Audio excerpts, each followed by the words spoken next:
그런 말이 있죠. 1조 원은 당군 신라 때부터 지금까지 매일 60만 원씩 써도 다 못 쓸 금액이다. 자, 그렇다면 4조는 어느 정도일까요? 상상도 안 되죠. 이 말도 안 되는 금액을 여기서 해냈습니다. 자, 연매출 4조 시대를 열었지만 정작 창업자는 재산의 절반을 기부하겠다고 발표하고, 그러면서도 임직원에게는 현금 성과급과 함께 자사주 보너스를 10주씩 총 119억 원을 쏘는 기업.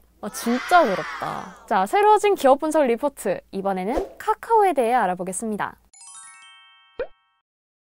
2007년에 출시됐던 애플의 첫 아이폰을 계기로 카카오톡이 개발됐다는 건 이미 유명한 이야기죠. 물론 우리가 실제로 접한 카카오톡이 만들어지기까지는 많은 시행착오들이 있었어요. 하지만 정식 출시가 이루어지고 가입자는 6개월 만에 100만 명, 9개월 만에 500만 명으로 급증하고요. 비슷한 시기에 사명을 아예 카카오로 바꿔버립니다. 그리고 출시 1년 반 만에 가입자 수 1000만 명을 돌파하는데, 지금이야 스마트폰이 보편화되면서 대부분의 기능을 무료로 사용할 수 있잖아요. 그런데 불과 10년 전까지만 해도 유료 서비스가 더 많았어요. 90년대생까지만 해도 알이나 틱요금제를 기억하실 거예요. 그런데 이것도 금방 소진됐기 때문에 필사적으로 인터넷 종료 버튼을 눌러야 했어요. 그리고 문자를 하다가 글자 수가 초과되고 사진을 첨부해서 서비스 이용이 유료 전환이 되더라도 그게 당연한 거였고요. 그런데 핸드폰에 카카오톡만 설치돼 있으면 무료로 연락을 주고받을 수 있을 거 아니에요. 당연하게도 스마트폰 구매자들을 중심으로 서비스가 순식간에 퍼집니다. 그리고 이 기세를 몰아서 2014년 한국 포털 시장 2위에 머무르던 다음과의 합병을 진행했고요. 모바일과 포털 서비스를 모두 제공하는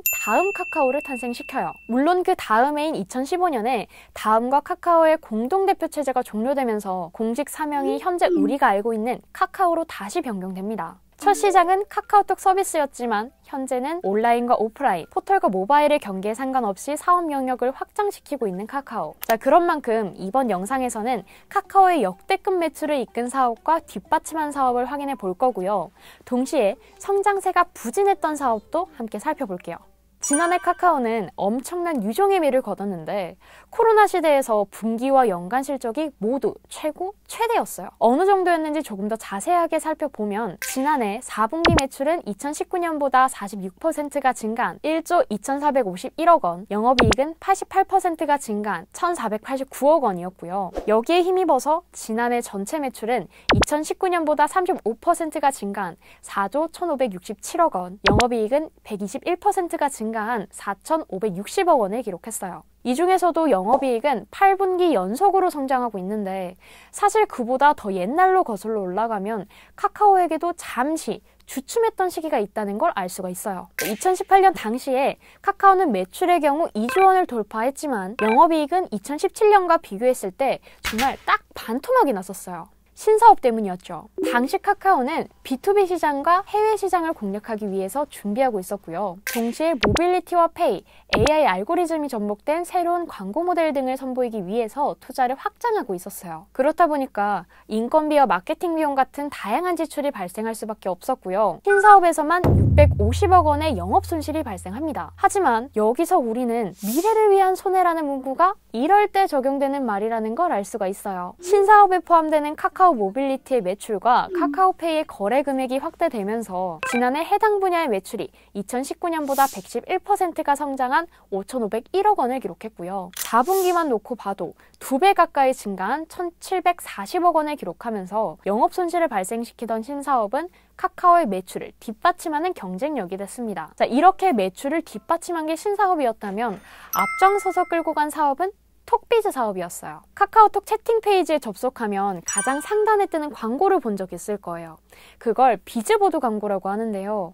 이 비즈보드를 포함한 카카오톡 광고와 선물하기 같은 거래형 커머스를 톡비즈 사업에서 진행하고 있어요. 자, 그리고 여기서 주목해 볼 만한 게 톡비즈 사업의 기반이 카카오의 핵심 경쟁력인 카카오톡이라는 점입니다. 자, 현재 카카오톡은 한국 모바일 메신저 시장에서 96%의 점유율을 가지고 있고요. 2020년을 기준으로 국내 월간 활성 이용자는 4,598만 1,000명, 글로벌 이용자는 5,222만 3,000명에 달해요. 그리고 이 이용자 한 명 한 명은 광고 노출이나 기능 이용 횟수에 연결되는데, 여기에 광고 성수기 효과 같은 환경적 영향이 더해지면서 톡비즈 사업은 지난해 매출액만 2019년보다 72%가 상승한 1조 1,178억 원을 기록했습니다. 자, 지금까지 카카오의 매출을 이끌고 받쳐줬던 톡비즈와 신사업에 대해 알아봤는데요. 반대로 같은 플랫폼 사업으로 구분되지만 성장세는 달랐던 사업도 있었어요. 바로 포털비즈 사업입니다. 포털비즈 사업에서는 전통 광고 방식인 검색 광고나 디스플레이 광고를 다음에 웹과 모바일 앱 등에 적용해서 사업을 진행하고 있는데요. 일반적으로 포털 광고는 대형 브랜드 광고주가 집행해요. 그런데 지난해 코로나 바이러스로 항공사, 호텔, 여행업계, 패션 등의 산업이 타격을 입으면서 대부분의 브랜드가 광고 지출을 줄였고요. 이게 검색 광고 매출 감소로 이어졌습니다. 실제로 지난해 매출이 2019년보다 9%가 줄면서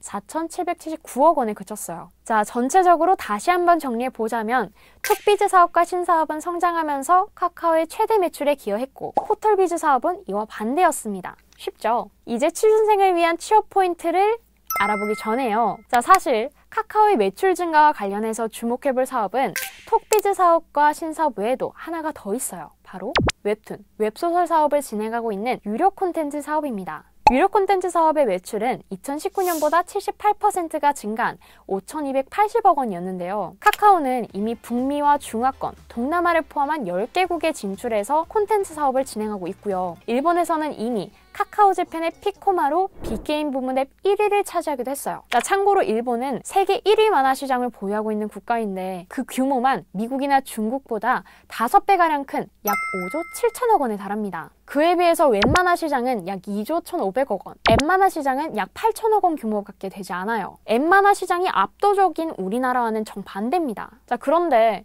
피코마는 웹툰 앱이잖아요. 일본의 앱 시장이 이렇게 작으면 사업이 잘 되나요? 이런 질문이 하고 싶을 수도 있어요. 자, 일본의 디지털 만화 시장이 2019년에 들어서 처음으로 종이 만화 시장의 매출을 역전했고요. 모바일 콘텐츠 소비도 꾸준하게 활성화되고 있어요. 동시에 카카오 페이지의 경우에는 중국과 동남아 등으로 글로벌 플랫폼 네트워크를 확대할 예정이기 때문에 카카오의 유료 콘텐츠 사업은 지속적으로 성장할 것으로 보입니다. 자, 한편 카카오는 콘텐츠 부문에서 더 큰 경쟁력을 가지게 될 예정인데요. 자, 카카오 페이지와 카카오 M의 합병으로 카카오 엔터테인먼트라는 새로운 사업이 시작되기 때문이에요. 카카오 엔터테인먼트를 통해서 웹툰과 웹소설, 음악, 영상 콘텐츠를 모두 아우르는 IP 경쟁력을 보유하게 되는 만큼 카카오가 글로벌 시장 진출을 본격화할 것을 예상해 볼 수가 있습니다. 자, 이 외에도 많은 전문가들이 모바일 광고 시장의 성장과 간편 결제 시장의 확대는 계속될 것으로 예측하고 있기 때문에 카카오의 톡비즈 사업과 페이 사업의 매출 성장 역시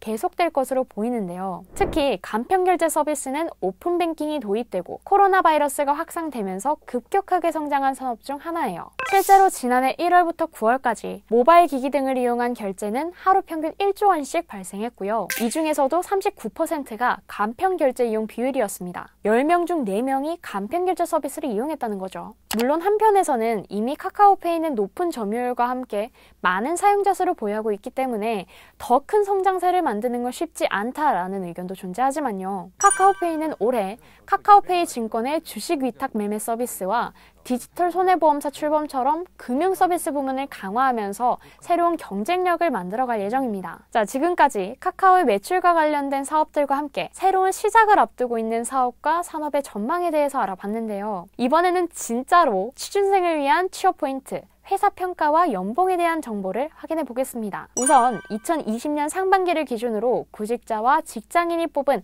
일하기 좋은 IT 기업 탑 10에서 카카오와 카카오의 계열사들이 이름을 올렸어요. 그런 만큼 캐치 사이트에서도 회사의 리뷰 종합 점수가 86.4점을 기록했습니다. 어떤 후기들이 있었는지 살펴보면 자유로운 사내 분위기로 유명한 카카오답게 장점으로는 수평적이고 출퇴근이 자유로우며 자기주도적인 업무 문화를 가지고 있다는 점이 가장 많이 언급되고 있었고요. 단점으로는 야근이 많고 엔지니어 위주이며 경쟁사에 비해 연봉이 낮다는 이야기가 있었습니다. 연봉이 얼마길래 그럴까요? 자, 대학교 4년제 졸업자를 기준으로 입사자 평균 연봉은 약 4,800만 원 선이었고요. 전체 직원의 평균 연봉은 약 8,500만 원 선이었어요. 물론 연봉 정보는 성과급과 직무 같은 부가적인 요소에 따라 달라질 수 있습니다. 자, 카카오는 지난해 7개 계열사와 함께 하반기 신입 개발자 공개 채용을 진행했었는데요. 신입 공개 채용 제도는 앞으로 지속할 예정인 만큼 올해 역시 기대해봐도 좋을 것 같고요. 현재는 홈페이지를 통해서 테크와 서비스 비즈, 스태프 부문에서 정규직과 신입 수시 채용을 진행하고 있습니다. 앞으로도 멈추지 않고 신규 사업과 서비스를 선보일 예정인 카카오. 과연 이번에는 어떤 성장을 새롭게 만들어 보일까요?